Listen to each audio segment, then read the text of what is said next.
Hey everyone, welcome back for another week of Kids in the Word. I hope you guys are doing really great today. I'm excited to be able to talk with you because today's Bible story is all about faith. And faith is such an important word. I think we all need to know about it. But the cool thing is, in the Bible, the Lord put a hall of faith in there for us. So you've ever heard of the Hall of Fame before? Sometimes there's some people who do really good things and they're put in a Hall of Fame.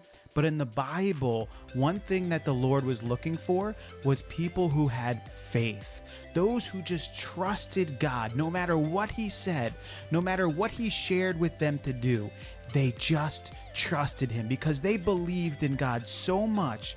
They knew that He was so right, that His ways were so good, that no matter what was going on and no matter what they thought, they were going to trust Him, and they're in the Hall of Faith. So I'm going to show you a Bible story today, and you're going to be able to see those different people. So maybe you can think in your mind, in the Bible, some of the different characters you know, who do you think is going to be in the Hall of Faith? And now you're going to be able to see some of these people from the Bible who had such great faith in God from today's Bible story, and it fits with our verse for today, which is from 1 Corinthians chapter 2, verse 5, which says, "Do not let your faith rest with men, but let it rest in the power of God." All right, so we're going to show you the story, then we're going to come back, share with you a few more things, and then we got a worship song for you.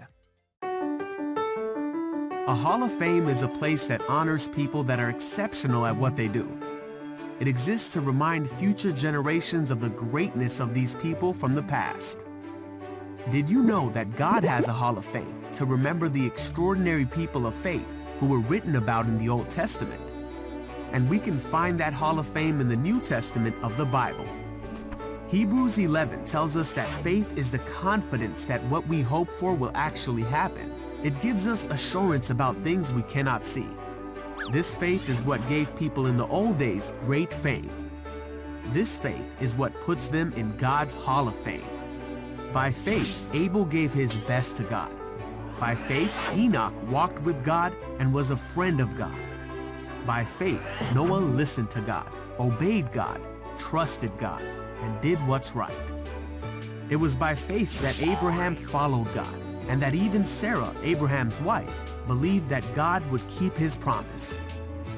It was by faith that Isaac promised blessings for the future to his sons, Jacob and Esau. And by faith, Jacob blessed his sons and worshiped God. By faith, Joseph believed that God would guide him and see him through every troubled time. By faith, Moses looked forward to the great reward that God had in store for him, and led the people of Israel out of captivity. It was by faith that Rahab was not destroyed with the people in her city who refused to obey God. And it was by faith that Joshua led the people of Israel. All of these people became famous for their faith, yet none of them received all that God had promised. For God has planned something better for us, so that only together with us would they be made perfect. So since God has given us His Hall of Fame of people who have gone before us and had great faith despite hard times, let us run with endurance the race God has set before us. We do this by keeping our eyes on Jesus, the champion who makes our faith perfect, so that one day God may say, "Well done, good and faithful servant," and we may be initiated into His great Hall of Fame. All right, guys, welcome back from the Bible story. There's a couple of things I want to talk with you about, but especially in the last part of that story, where it was talking about those individuals who had such great faith in God, yet they had not seen the fulfillment of that faith, in that they still had not yet seen Jesus. Jesus still hadn't made it on the scene yet. And the great thing for us is we know Jesus. We can read about Him. And so as they're putting their faith and trust in God, they had not yet seen the fulfillment of the cross, that the Lord had actually died for everyone's sins.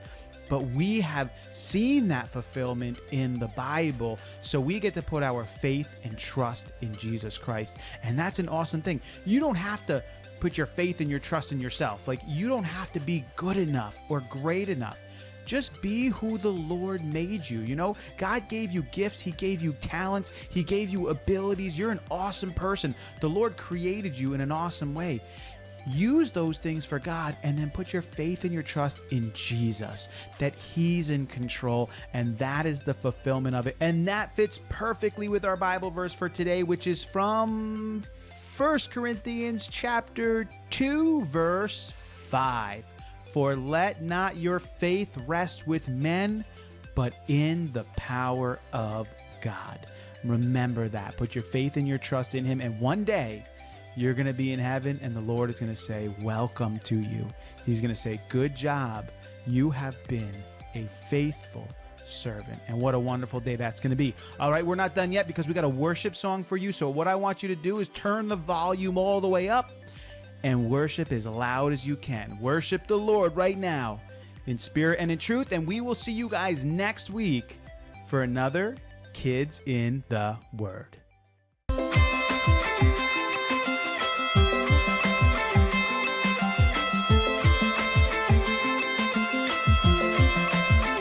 You are here, moving in our midst.